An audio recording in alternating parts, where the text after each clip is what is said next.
俺はやる。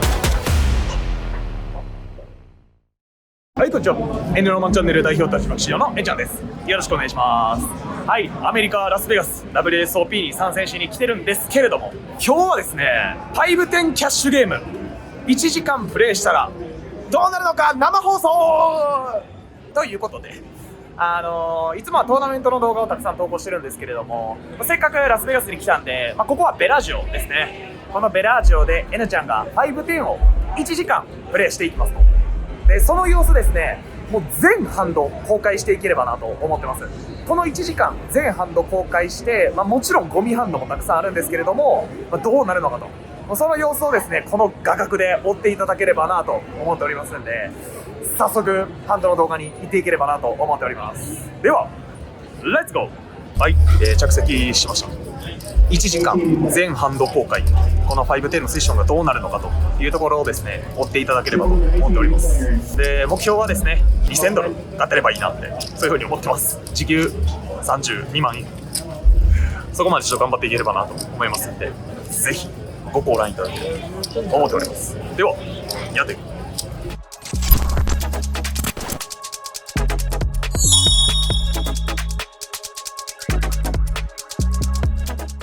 はい、N ロマンチャンネル代表取締役の N ちゃんです。よろしくお願いします。今日私が自分が1時間キャッシュゲーム打ったハンドを解説させていただく、そういう回でございます。初めての試みですし、ずっと私ですね、キャッシュゲームの動画しか上げてきてないんで、ごめんなさい、トーナメントの動画しか上げてきてないんで、キャッシュゲーム新鮮やなって思ってもらえる方は嬉しいなと思います。で一般的な、人だと結構そのキャッシュゲームの切り抜き、要はめっちゃ大きく勝った負けたハンドを切り抜いてそれを動画にしてる方が多いなという印象なんですけれども、私はこの1時間もう丸々全ハンドを公開していこうと思います。てでーん、おもんないとこの方がポーカーって多いからね。ということでですね、ポーカーって基本的には10ハンド配られたら2ハンドぐらいしか参加しないんで、なんかおもろないところの方が要は8割あるっていう感じなんですよね。でそこをこの私の話術とエンタメ性カリスマ性でこうケアするといいますか、他の YouTuber ができないことを俺が率先してやっていく、そういう風な自信が私にはございますんで、この全ハンド公開の中で視聴者の方々と会話するみたいなイメージでですね、やっていければなと思いますと。早速私 SB で天産ダイヤが配られてリンプしております。この辺はちょっとリンプさせてやっていう、ちょっと1時間でどれだけ勝てるかっていう企画もやってるし、やらせてやっていう感じですね。フロップダダ滑りでチェックしてます。これ見えないと思うんですけど、フロップ、これ482ですね。でベットされてフォールドと、ポーカーってこれの繰り返しなんですよ。基本的にベットされてフォールドすることの方が多い、それがポーカーですと。でこの1時間そのキャッシュゲームを打つっていう、もうほんまここだけカメラを回してやるっていう企画なんですけど、俺が、約1時間、ずっとお前らと話することができるのかどうか、それが一番不安です。今までこんな30分から1時間ぐらいガーって動画回して自分一人で喋るみたいなことを人生かけてやったことがないんですよ。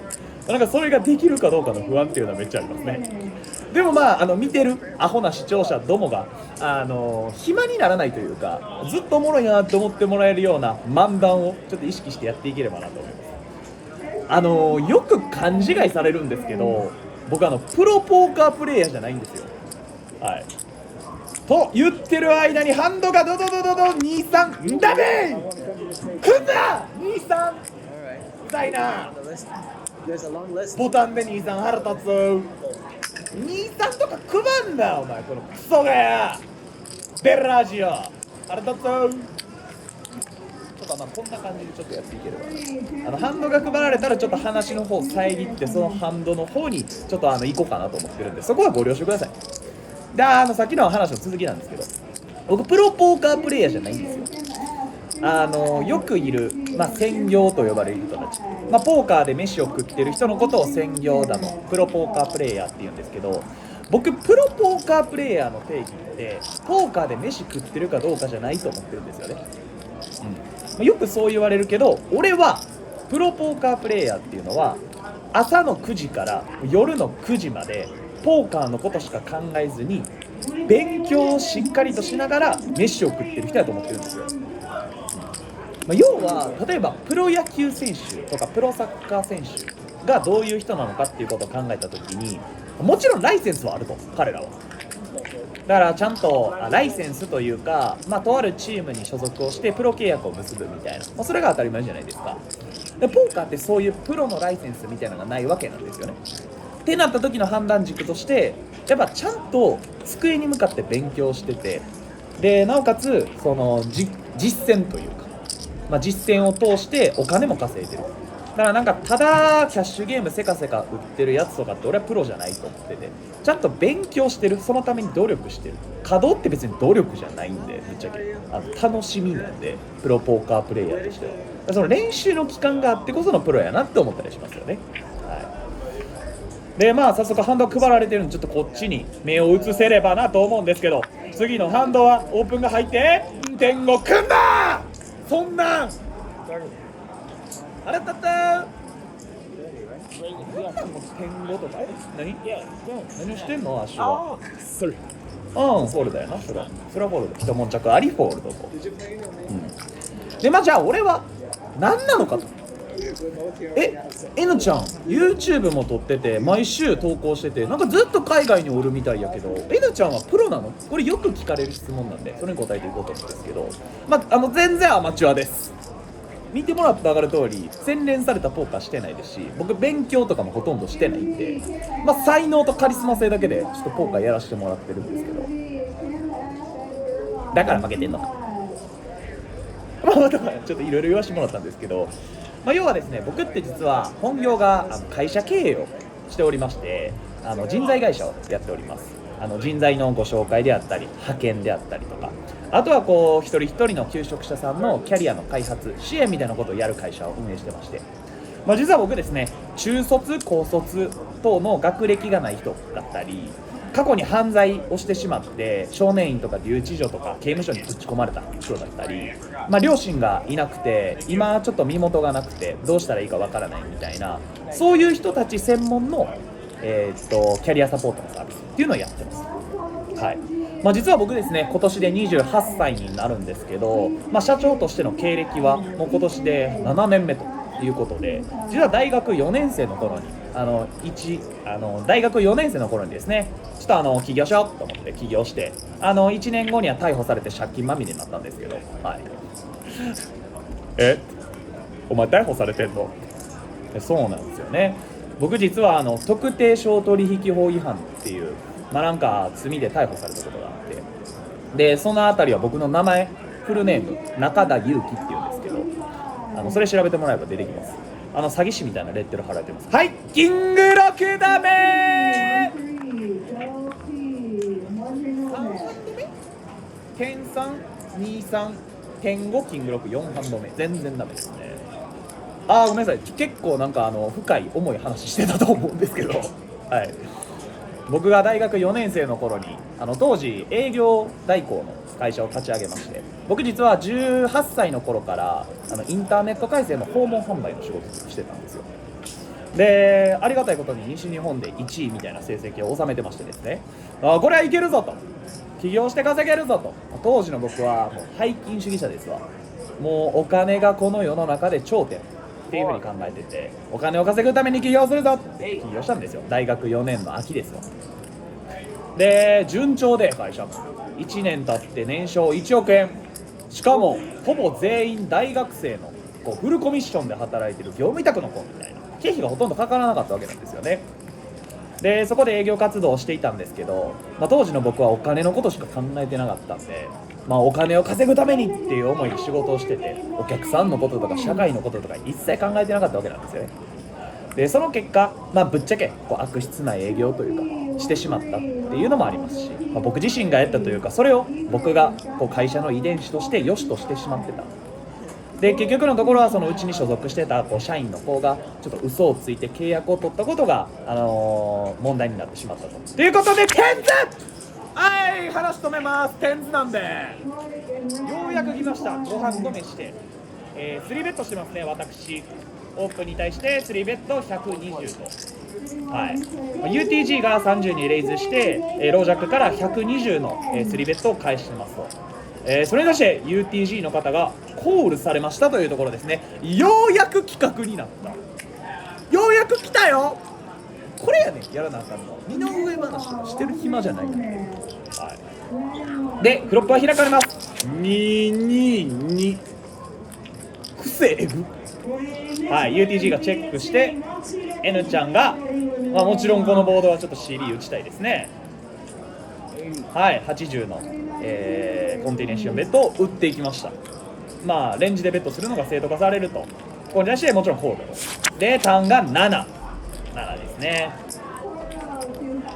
で今ポットにあるのがいくらですか。240足す、300、240足す、160、400ですね。400足すちょっと B リーブンとか足すんで、はい。でベット340と、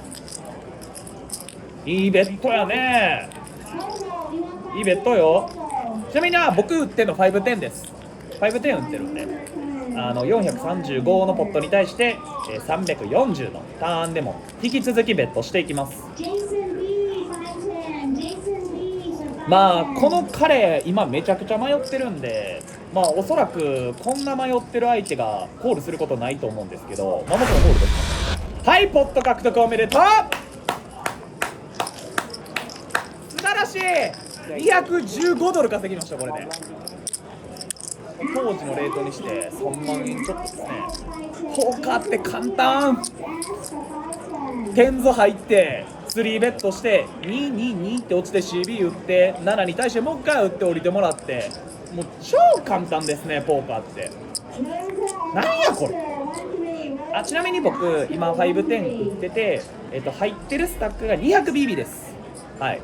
なんで2000ドルで入ってます。2000ドルって日本円にして30万ちょっととかなんですけど、それぐらいの単価でちょっとやらせてもらってますと。でジャック4もちろんフォールドということなんですけど、ここから約20分参加するハンドないです。すいません。僕知ってるんで、動画の構成をしてるんで、動画の構成知ってるんで言うんですけど、ここから20分1ハンドも参加してないんでもし僕の身の上話とかちょっと N ロマンこの、20分をお借りして、俺自身もなんかこう今までのポーカーのなんで俺は YouTube をやってるのかとか、俺がどういう人間なんかとか、どういう人生を歩んできたのかとか、なんかそんなんとかもちらっと話できると嬉しいなと思ってるんで、もし興味がある方はぜひ見てください。聞いていただければなと思います。はい。でさっきの捕まった話にちょっと戻るんですけど、だから当時それこそお金のことばっかり考えて、かなり悪質な営業の DNA をこう会社に植え付けてた。ほんまになんかこう自分たちの会社が儲かるのであればお客さんが損をしてもいいって俺は本気で考えてました。クズでしょ普通に、そういう時期がある人ももしかしたらいるかもしれないんですけど、僕は結構仕事に対して仕事というか社会に対して舐め腐ってたんですよね当時。はい、本気で自分のことを心から天才だと思ってたんで、神に愛された恵まれた人間だと本気でそう思って仕事をしてたんですが、それがダメだったですね。やっぱ感謝と恩返しみたいな気持ちもなかったですし、誰かのためにみたいな利他主義の精神も一切なく、自分のためだけにただ自分が稼げればいいと思って仕事をやってた結果がそれです。で要は嘘をついて契約を取ったっていうことで捕まってしまって、僕の名前って検索してもらえれば顔も名前も出てニュースになってるぐらい、チチンプイプイとかミヤネ屋とかで取り上げられるぐらいちょっと有名な事件だったんですけど、そういういきさつがあって、自分自身もやっぱりこう人のために仕事しないといけないなみたいな、社会のためにしないといけないなっていうことをこう強く思って、じゃあ自分が、僕結構小中高大と、勉強もスポーツもありがたいことにそんな失敗せず今までやってこれて、挫折って挫折も味わわずその当時までは生きてきたんですけど、そこをどうにかこう自分自身がどうにかっていうか、自分自身が人生最大の挫折をしたっていう経験が、逮捕っていう形で残ってしまって、で実際判決も懲役1年執行猶予3年と、まあ要は刑務所にはありがたいことに行かなかったんですけど、まあ、3年間執行の猶予が与えられてですね、まあ、結構しんどい3年でした。まあ、こんな感じなんですけどね。はい、でそこで、まあ、僕自身が失敗してしまったっていうことがあるんで、まあ、過去にそういう家庭環境が複雑だったり学歴がなかったり犯罪者になってしまったような人たちを救い上げられるような仕事がしたいっていう思いで実はこう会社を経営していたりします。僕自身結構ポーカー見てくれてる人が、僕も実は会社のバトルクライ株式会社っていう会社なんですけど、会社の TikTok とかやってて、ありがたいことにフォロワーも7000人ぐらい今現時点でいるという状況なんですけど、なんかそれを見てくれる人とかもちょっといたりとかして嬉しいなと思いますね。はい、ポーカーやってる人やんみたいな。僕実はその N ロマンチャンネルの N ちゃんというポーカープレイヤーとしての側面もありながら、こうバトルクライという人材会社の社長という、まあ、そういうですね側面もありながら、ただの犯罪者です。はい、僕これ結構公にしてるんで、特に抵抗なくやってるんですけど、それでこいつ犯罪者なの、犯罪者の動画なんか見たくないわってやつは、まあチャンネル登録外してください。はい、そういうやつの人生おもろいなみたいな、過去に捕まったやつがなんかやれちょっと無理してYouTube とかやりながら動画配信してんのちょっとおもろいかもなみたいな、なんかそういう風に思ってもらえる方だけ僕のこと見ていただけると嬉しいです。はい、採用めっちゃしてるんで、もし仮に僕のことちょっと好きやなと思ってくれたりとか、おもろそうって思ってもらった人はバトルクライ株式会社で検索していただいて、ぜひ面接にお越しください。めちゃくちゃ積極採用中です。はい、まあ、ということでちょっと重たい話になってしまったかなと思うんですけど、まあ、これが僕のちょっとまあ一番大きな歴史というか過去というか、まあ、そういうことがありましたよっていうことを伝えております。はい、でじゃあ、まあ、ポーカーですよね。僕はポーカーにいつ出会って、まあどういう経緯で始めたのかっていう話なんですけど、まあ実はですね、僕ポーカーを一番最初に始めたのは20歳の頃です。今年が28歳なんで、まあ約 7,8 年前になるんですけど、当時大学2年生の頃にインターンシップやってたんですよね、僕。でどんなインターンかっていうと、メディアの会社で記事制作をするっていうインターンをやってました。でその時、インターン生は1人しか取らないみたいな会社で、面接に70人ぐらい応募が来て、そのうちの1人に、まありがたいことに選ばれまして、はい、でそこの会社でインターンをやってました。でまあなんで選ばれたのかって話なんですけど、僕文章能力がめちゃくちゃ高いんですよ。はい、僕大学が文学部の国文学科っていうところに実は所属してまして、まあ、要は国語を学ぶ学科ですよね。でまあ受験の時もやっぱり国語だけは勉強しなくてもずっと点数高い。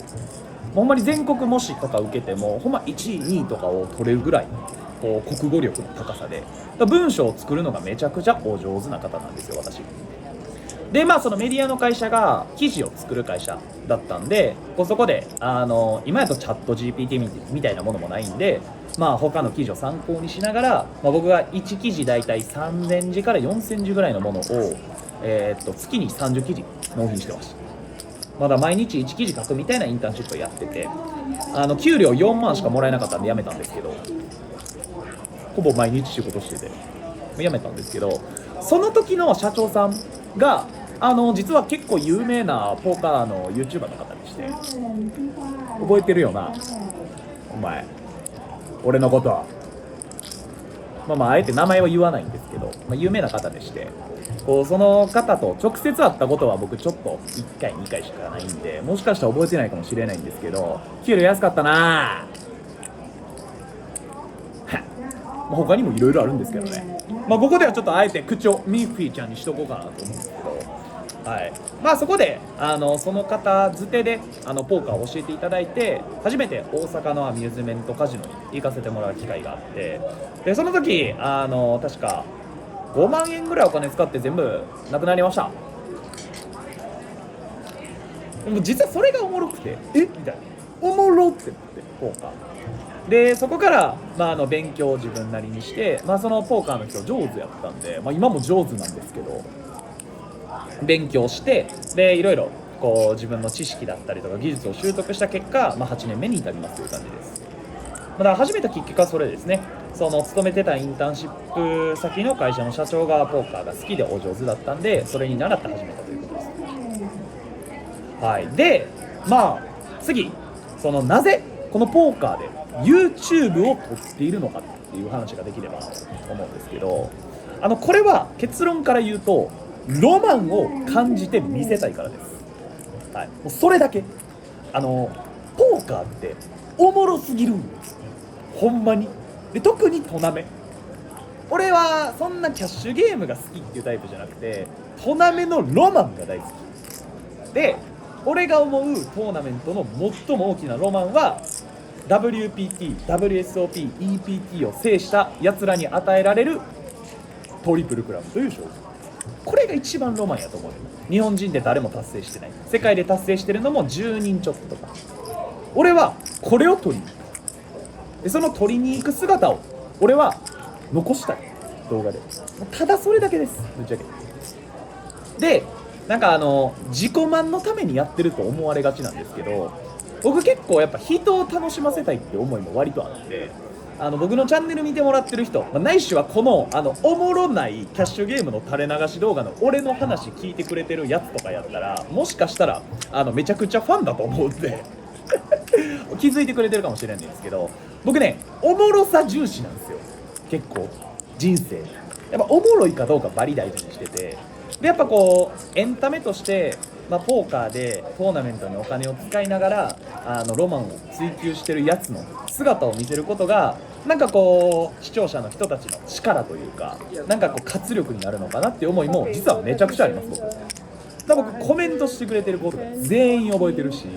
でその子たちにマジでリアルで会って話したいなって思ってるぐらい、俺はアホな視聴者のことが大好き。おもろすぎるお前らコメントしてるのがおもろすぎる、普通に最高です。はい、でちょっと話それてしまったんですけど、ロマンですよね。N ロマンチャンネルっていうこのロマンっていう文字が入ってある通り、こうロマンを追求する。てかうちの社員にもそうやし、応募してくれた会社の求職者の人にも言ってるんですけど、男ならやっぱロマンを追ってほしい。お金とかそういうことじゃなくて、こう男のロマンっていう言葉あるやん。それはやっぱり地位とか名誉だったりするのかもしれないし、お金なのかもしれないし、もしくはこう家族なのかもしれないし、その人にとってのロマンって多様にあると思ってて、だそのロマンを俺はこのポーカーのトーナメントっていう形式で実現させていく、それを俺はこうみんなに届けたいなっていう、そういう思いです。あとは死ぬ時流してくれ、こんなんほぼおったよ。なんかこう動画で資産として残るっていうのもいいですね。はい。でめちゃくちゃロマンです。はい。今実はめちゃくちゃ大きいポットになってたと思うんですけど、この右側の男の子タイ人かなんかのちょっと上手な子で話してたんですけど、童貞らしいです。はい。俺童貞なんよみたいな話してました。日本人女性めっちゃ好きでみたいな、どうやったら仲良くなれるかなみたいな話してました。はい。で、やわやかハンドが配られて SB からなんじゃい、俺のハンドはなんじゃい、手綺麗やな。エース8スート悪ない。でもこういうハンドが一番しんどいよね。結局中途半端なハンドってくんなよ。エーシーズしかくんな。何してんの俺の動画に手映すな。俺の綺麗な手を邪魔するな。どうすんの？俺はどうするのこれは。何があったん？何が起こってんのこれ。ハゲチャビン。目の前のハゲチャビン。ホール越した。降りた。俺降りた。あれ？俺降りた。降りてますね。オープン入ってるんですね。オープン入って3ベッドにフォールドと。そりゃそうって感じ。いやー、どう？カメラでは23分僕が話してることになってるんですけど、一方的に僕の話を聞かされてるお前たちがおもろいと思うかどうかちょっと分かんないんですけど、なんかたまには WSOP 編も終わってチャンネル登録者も1000人超えたっていうところなんで、こういうキャッシュゲームの動画を通して僕のことも知ってもらえると嬉しいな、そういう思いで今撮影しております。で次、よく聞かれるのがトーナメントのお金ってどうしてるんですかみたいな、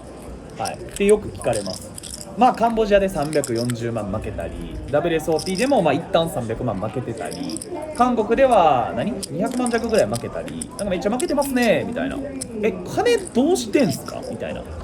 話をよく聞かれるんですけど、金ないです別に。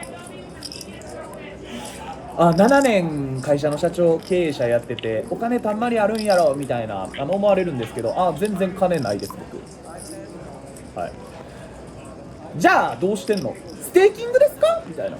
その他の人から投資を受けてやってるんですかみたいな話を聞かれるんですけど、ちょっとハンドめくりますね。今コスコスしてますね。コスコス、このコスコスバリ大事よ。コスってジャック5んだー腹立つ。ジャック5こんなジャックもう1枚でええのにな。ジャックともう1枚がジャックでやろ。なんでけえへんのかな。ごめんなさい。ステーキングなんじゃないかみたいな話をよくされるんですけど、大嫌いです僕ステーキング。実は僕が経営してる会社も1円たりとも借金してないです。俺これなんか変な哲学があって、人からもらった金で勝負したくないんよね。他人のふんどし締めてギャンブルすんのっておもろいっていうのが俺の価値観です。だからステーキングそのものを否定してるわけではなくて、またじゃん2連チャン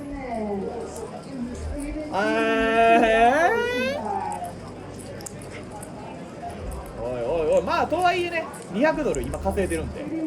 そんな悪くないですよ。N ちゃんね頑張ってる。この動画あと10分で終わるけど大丈夫？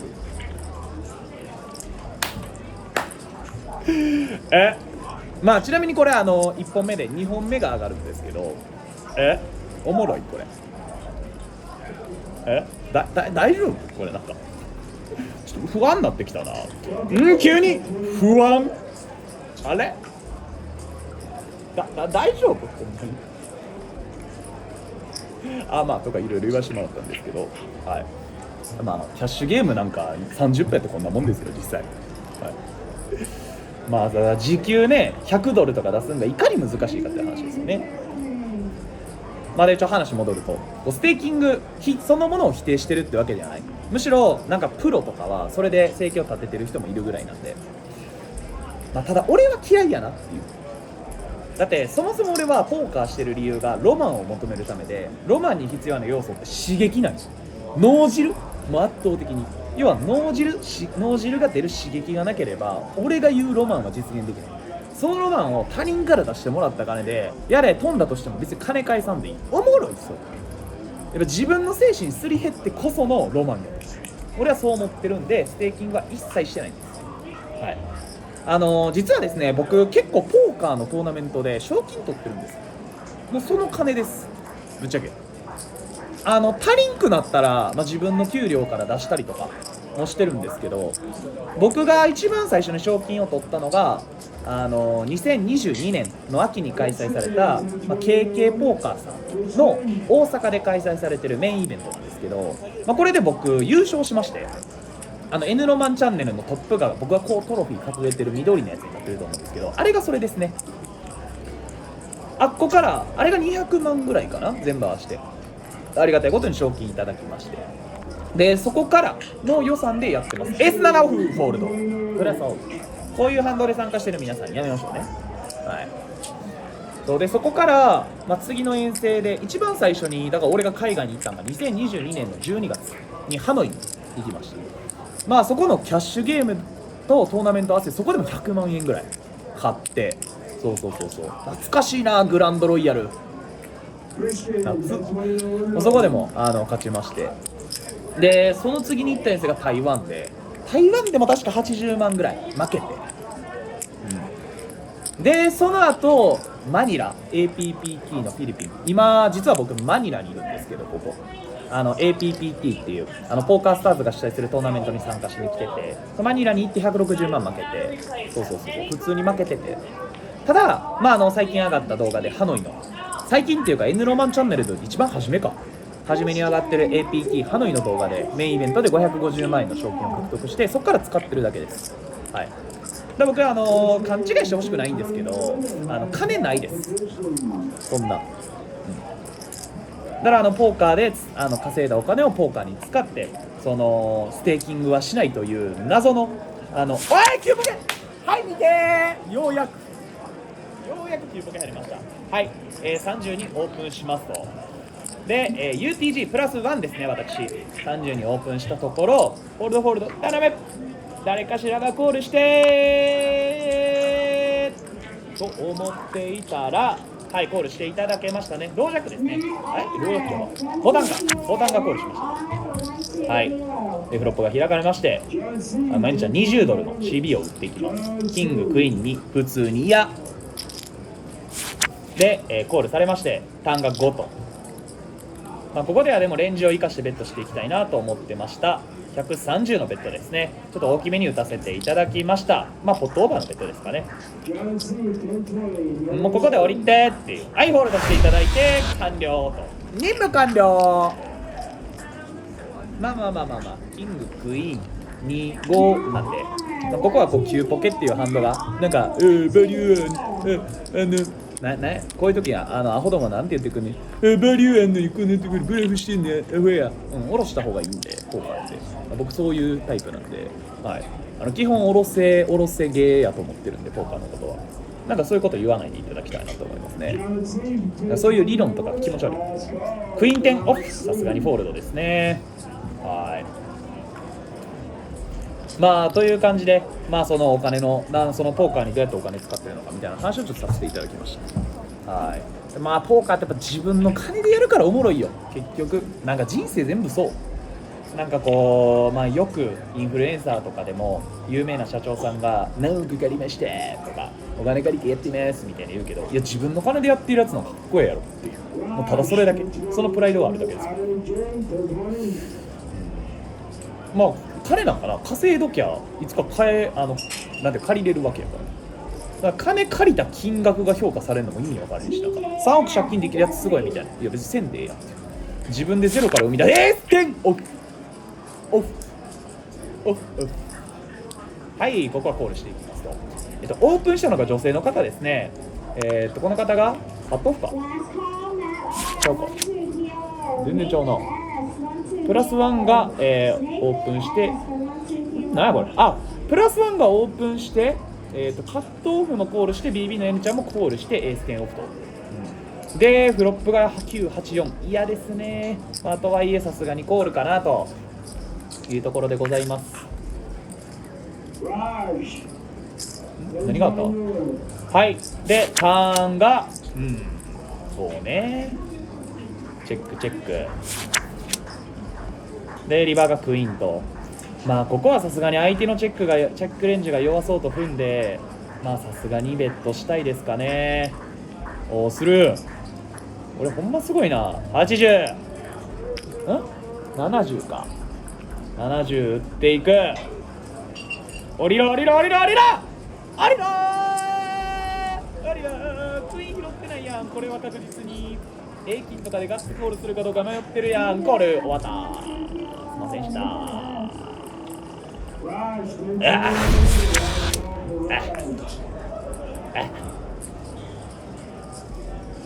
ジェ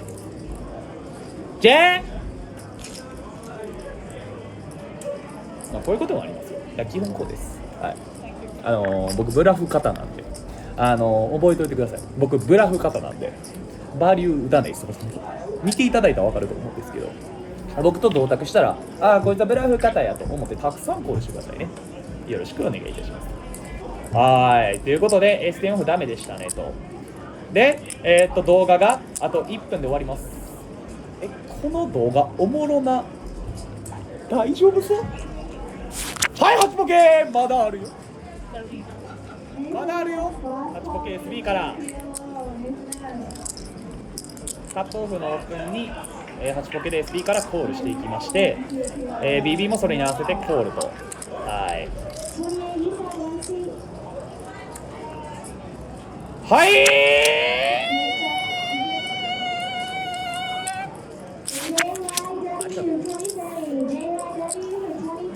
セットランランラン。はいチェックにターン10で SB から50のベストを打っていきますとランランランランランランランランランランランランランランラン到着チェックレイズチェックレイズレイズ帰ってきました俺のセットに対してレイズが帰ってくる稼ぎ時ですねで N ちゃんはここでもう一発動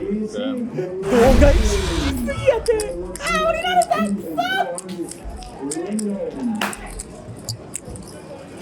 たこれ俺めっちゃ覚えてて動画意識しすぎてやってもうた3ネット裏やったコールしてるまあいいでしょとはいえ200ドル近いポット獲得できてますんで別にいいですくっそ普段やったコールしてるって俺何してんねんあぎったこれほんまあかんかったわこの企画マジでもうやめやがって